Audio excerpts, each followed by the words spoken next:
Taib, beberapa kaidah penting tentang takdir. Yang pertama, ya, takdir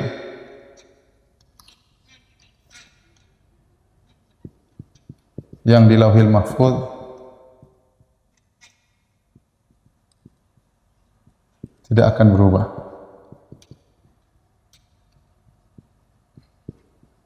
Ya. Karena rencana Allah matang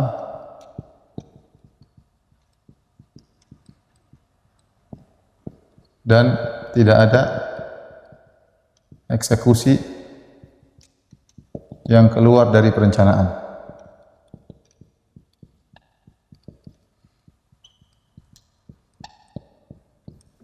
Yang kedua, takdir, ya, tersebut, ya, tidak ada yang tahu. Ya. Nabi dan malaikat pun tidak tahu.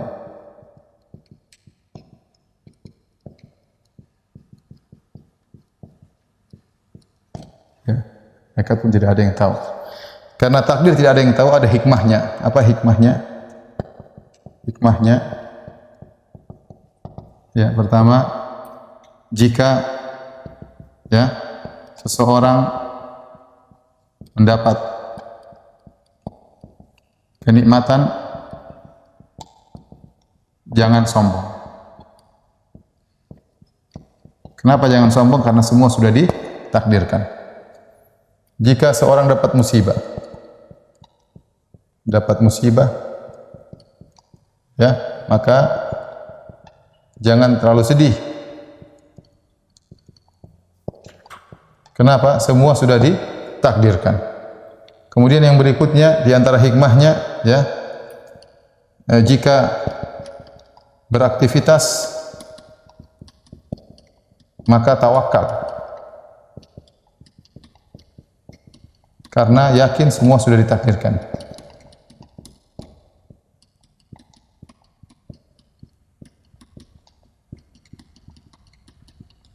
Kemudian ketika beramal, tidak ujub karena tidak tahu bagaimana akhir kita. Tidak ada yang tahu bagaimana akhir amalnya. Sementara Nabi bersabda, innamal a'malu bil khawatim. Amalan tergantung akhirnya.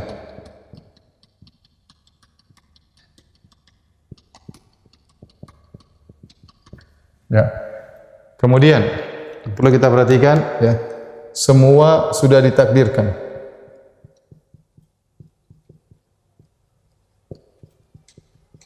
Dan dikehendaki Allah.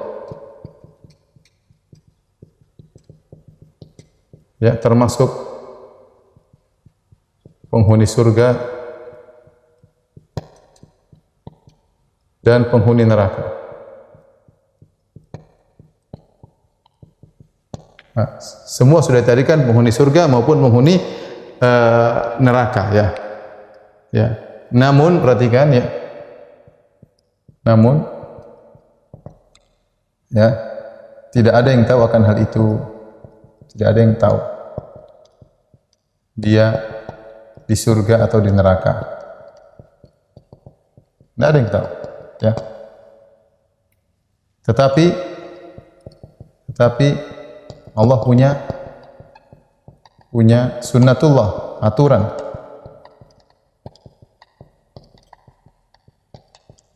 Yang beramal soleh masuk surga.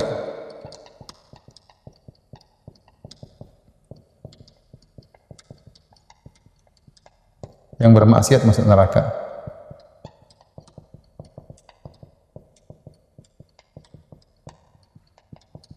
Ya. Maka tidak boleh seorang berdalil dengan takdir kalau ternyata dia sedang bermaksiat. Oh, sudah ditakdirkan oleh Allah. Ya. Sama seperti saya sering sampaikan, ada pencuri, dia mau dipotong tangannya, dia bilang, ya Amirul Mukminin, saya mencuri sudah ditakdirkan oleh Allah. Kata Umar sama, kau di tanganmu dipotong pun karena takdir Allah Subhanahu wa taala. Sudah. Apakah kita tatkala bermaksiat kita bilang, kita enggak tahu takdir kita, bagaimana kita berdiri dengan sesuatu yang sudah ditakdirkan? Kita enggak tahu. Ada orang bermaksiat kemudian mengatakan dia bunuh orang, aduh sudah takdir. Iya. Tapi kan kau bisa kok gimana berdiri dengan sesuatu yang kau tidak tahu tentangnya? Ya. Memang sudah ditakdirkan, tapi kau tidak tahu takdir tersebut. Ya. Dan kau punya pilihan, Allah kasih pilihan. Kita tidak bisa beruja di hadapan Allah. Jangan seorang kemudian bermaksiat masuk neraka dia bilang, ya Allah sudah kau takdirkan. Enggak bisa. Enggak adilnya. Jelas peraturan ada berlaku di depan, kau punya kehendak, ya. Inilah yang disebut dengan sirrullahil maktum. Kenapa begini, kenapa begitu? Allah tidak terima pertanyaan tersebut. Otak kita enggak sampai, ya. Kaidah berikutnya, ya. Akal adalah indera yang memiliki keterbatasan. Sebagaimana indera-indera yang lain. Mata tidak mampu melihat matahari. Ya, dengan kuat tidak mampu mata kita. Pendengaran tidak bisa mendengar yang sangat kuat atau yang sangat pelan enggak kuat. Sama akal kita pun demikian. Akal kita banyak hal yang bisa kita pikirkan dan ada hal yang tidak bisa akal kita tidak sampai. Akal kita tidak sampai. Saya contohkan akal kita enggak sampai. Kita enggak bisa memikirkan mengilmiahkan bagaimana jin bisa menjelma menjadi hewan, bisa menjadi kita enggak bisa ilmiah. Otak kita enggak sampai, ya. Kita enggak bisa otak kita memikirkan zat Allah, otak kita enggak sampai. Otak kita enggak bisa mikir bagaimana sifat-sifat Allah. Bagaimananya otak kita tidak sampai. Banyak hal, ya. Malaikat bagaimana tidak makan, tidak minum kok bisa bergerak dengan kuat dan cepat, otak kita tidak sampai. Ruh saja yas'alunaka anir ruh, mereka bertanya kepada Allah tentang ruh, mau kita pikirkan, mau ilmiahkan enggak sampai. Otak kita ruh ini bagaimana hakikatnya? Ada dalam tubuh, bisa keluar, Allah bisa cabut. Bagaimana? Enggak ada yang tahu. Tatkala kita tahu bahwasanya otak kita tidak sampai pada banyak hal, maka di antaranya otak kita enggak sampai pada takdir. Ya. Saya ulangi, ketika akal kita tidak mampu memikirkan banyak hal,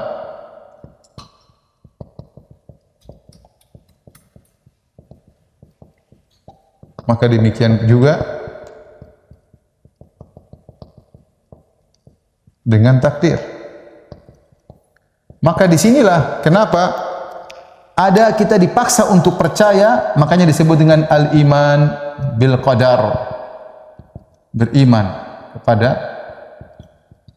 kepada takdir. Sudah beriman. Kenapa orang-orang musyrikin dulu tidak beriman kepada hari akhirat? Karena enggak masuk logika mereka. Gimana? Man yuhyil 'idhama wa hiya ramim? Siapa yang bisa mengembalikan tulang-tulang sudah hancur, sudah lumat kemudian menjadi manusia lagi? Enggak masuk logika. Kita bilang takdir juga demikian, kita enggak masuk logika. Ya. Kalau orang bertanya, banyak pertanyaan tidak bisa kita jawab. Kenapa iblis yang jadi korban? Ya enggak bisa dijawab. Kenapa Muhammad SAW dipilih menjadi seorang rasul? Kenapa tidak dari Jawa, tidak dari Indonesia? Enggak bisa. Allahu a'lamu haitsu raji' risalah. Kata Allah yang lebih tahu di mana dia letakkan risalahnya. Jadi maksud saya banyak hal yang otak kita tidak sampai dan banyak pertanyaan teka-teki yang tidak bisa dijawab. Ustaz kalau begini kena sudah tunduk kepala, otak kita enggak sampai beriman kepada takdir, ya. Beriman kepada takdir. Jadi sebenarnya pembahasan takdir itu sebenarnya kenapa kita beriman kepada takdir? Ini poin pentingnya ini. Bukan untuk kita tanya jawab, ya. Tapi adalah ini. Hikmahnya jika seorang dapat kenikmatan kata Allah, ma asaba min musibatin fil ardi wala fi anfusikum illa fi kitabin min qabli an nabra'aha inna dzalika 'ala Allah yasir likay la ta'sau 'ala ma fatakum wa la tafrahu bima atakum wallahu la yuhibbu kulla mukhtalin fakhur. Kata Allah tidak ada satu musibah menimpa kecuali karena telah Allah catat, ya, di Lauhul Mahfuz sebelum Allah ciptakan. Buat apa? Likay la ta'sau 'ala ma fatakum. Maka ketika dapat musibah jangan terlalu sedih. Kata Nabi SAW, ma asabaka lam yakun liyukhti'ak. Apa yang menimpamu tidak bisa kau hindari. Wa ma akhta'aka lam yakun liyusibak. Apa yang terhindar darimu tidak akan mengenaimu. Yakin. Ini buat orang tawakal. Jadi ketika musibah kita, sudah qadarullah. Makanya kita musibah kita jawab, kita menghafal terhadap musibah, qadarullah masyafa'al. Qadarullah masyafa'al. Ya. Kita sudah tahu dan kita sudah berusaha, ya. Dan kita tahu kalau sudah ikut prosedur, pasti apa yang Allah takdirkan di balik itu ada kebaikan. Yang penting kita ikut prosedur. Yang kedua, kalau kita mendapatkan kenikmatan, kata Allah, wala tafrahu bima atakum, jangan sombong dengan apa yang kau dapatkan. Semua sudah ditakdirkan. Oh, saya ini kaya karena saya cerdas, saya bekerja dan yang lainnya. Jangan sombong. Semua sudah ditakdirkan. Ada orang yang bahlul tapi kaya raya. Ada orang enggak bekerja sama sekali tiba-tiba kaya raya. Kenapa dia dapat warisan dari orang tuanya? Dia bertanya, "Kenapa dia dapat warisan saya enggak?" Itu urusan Allah. Allah lebih tahu apa yang dia kerjakan. Otak kita enggak sampai. Serahkan kepada itulah butuh iman, butuh ketundukan akal. Kemudian juga tatkala beraktivitas tawakal. Kata Nabi sallallahu alaihi wasallam, lan tamuta nafsun hatta tastawfiya rizqaha. Fattaqullaha ajmilu fit talab. Kata Nabi, malaikat Jibril datang kepada aku dan mengabarkan, anna nafsan lan tamuta, sungguhnya satu jiwa tidak akan meninggal sampai dia menyempurnakan rezekinya. Maka bertakwalah kepada Allah, fa ajmilu fit talab, dan carilah rezeki dengan cara yang baik. Rezeki sudah tercatat, tapi kita berusaha. Rezeki sudah tercatat, namun kita harus berusaha. Maka seorang tatkala berusaha dia bertawakal karena dia tahu rezekinya sudah ditakdirkan, tapi dia akan berusaha mencari rezeki tersebut. Ya. Kemudian di antara faedahnya kalau kita beramal kita tidak ujub. Mungkin kita sering ikut pengajian, mungkin kita panitia pengajian, mungkin kita ustaz, mungkin kita baca Quran. Jangan ujub. Kenapa? Kita enggak tahu penghujung kita. Sementara Nabi mengatakan innamal a'malu bil khawatim, amalan tergantung dari akhirnya. Amalan tergantung dari akhirnya. Mungkin yang terakhir kita perlu tambahkan ya. Takdir tidaklah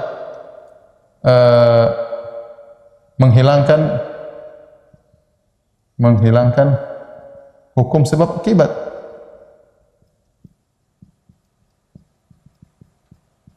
Baik. Semua sepakat, ya. Semua sepakat. Meski rezeki kenyang sudah ditakdirkan, tapi kalau mau kenyang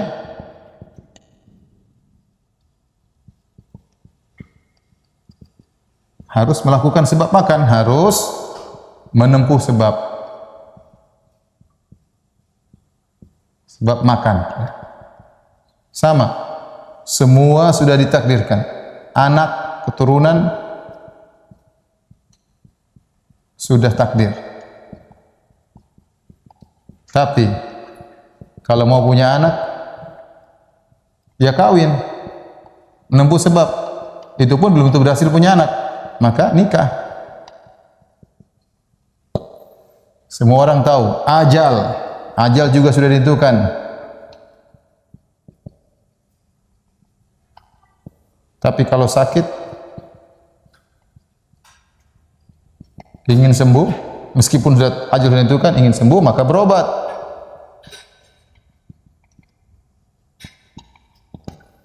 Yang terakhir, saya kasih garis merah, ya. Sama, surga neraka juga sudah ditentukan. Surga neraka juga sudah ditentukan.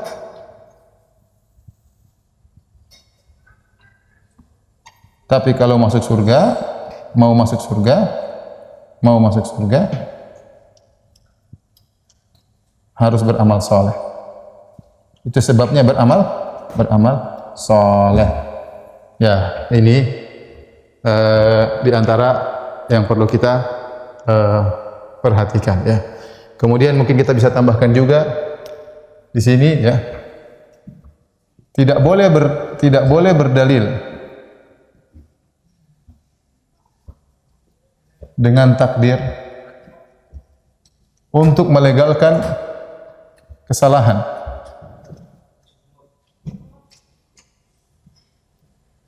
Kenapa? Karena itu bentuk berdalil dengan sesuatu yang tidak kita ketahui.